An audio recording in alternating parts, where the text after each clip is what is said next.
fabled heat, where magic meets desire. Subscribe to ignite the fantasy. Rain hammers the night as I slip through the iron gates of Blackwell Manor, the metallic tang of ancient blood hanging heavy in the air. The sky is a bruised violet, clouds rolling like the backs of unseen beasts, and the wind whispers through cracked stone, tugging at the hem of my cloak.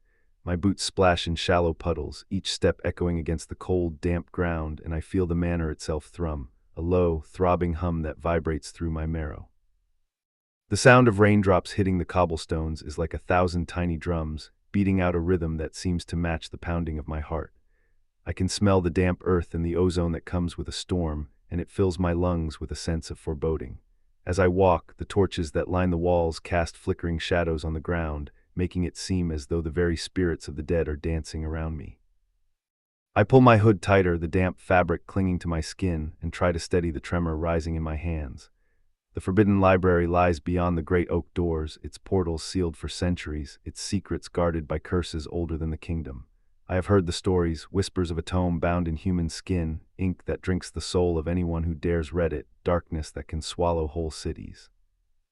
Yet here I am, heart pounding, breath shallow, driven by a promise I made to a brother I have never truly known. I think about the words I spoke, the vow I made to find this tome, no matter the cost. The memory of my brother's face, his eyes filled with a mix of hope and desperation, haunts me. I can almost hear his voice whispering in my ear, urging me to keep going, to never give up. A figure steps from the shadows before I can reach the massive doors. He is tall, rain-slicked hair framing eyes the color of storm-clouded steel. Dorian, my brother in arms from the rebellion, stands there, his hand already on the iron gate, the metal biting his palm. The rain traces rivulets down his jawline, catching the faint glint of a silver pendant at his throat. "You shouldn't be here," he murmurs, voice low, a mixture of warning and something else that makes my skin hum. I feel a shiver run down my spine as he speaks, his words sending a spark of electricity through the air. My mind races. "Dorian, I need the tome," I whisper, words barely audible over the howl of the wind. "The rebellion," I stop, the weight of my desperation hanging heavy. I can see the conflict in his eyes, the flicker of loyalty battling fear. He steps closer, his breath warm against my cheek, and a shiver that is not just from the cold runs through me. I can feel the heat of his body, the warmth of his skin, and it's like a beacon calling to me. He reaches out, his fingers brushing the back of my neck, and a spark of heat blooms where his skin meets mine.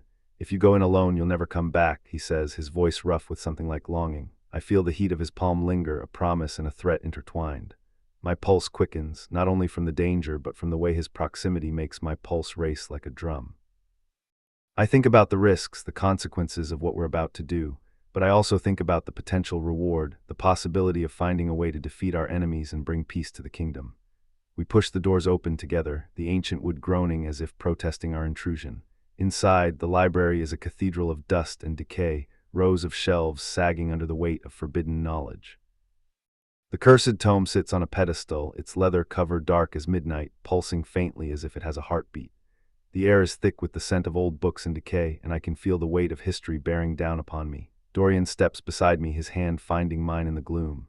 "Whatever happens," he whispers, his thumb tracing the line of my wrist, "remember that I chose you over the cause." The words send a rush of heat through my veins, mingling with the cold dread of the looming magic. I lean into his touch, feeling the roughness of his calloused fingers, the faint scent of rain on his skin, and I realize that the battle for the kingdom may be secondary to the battle for our hearts. I think about the journey that brought us here, the struggles we've faced, the sacrifices we've made, and I think about the future, the possibilities that lie ahead, the chance to build a life together. The tome cracks open on its own, ink spilling like black blood onto the stone floor. Shadows coil around us, and a vortex of darkness begins to swirl. Dorian snarls, "Hold on," as the abyss reaches for my throat.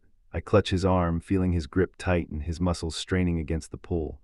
My heart hammers against my ribs, begging for his protection, for his kiss, for the promise that we will survive this night together. In that moment, surrounded by ancient curses and the roar of the storm, I understand that the true magic lies not in the pages before us, but in the heat of his body against mine and the fierce, forbidden love that threatens to consume us both. As the darkness closes in, I feel a sense of peace wash over me, a sense of belonging. I know that I am exactly where I am meant to be, with the person I am meant to be with. And I know that no matter what happens next, I will face it with Dorian by my side, our hearts beating as one.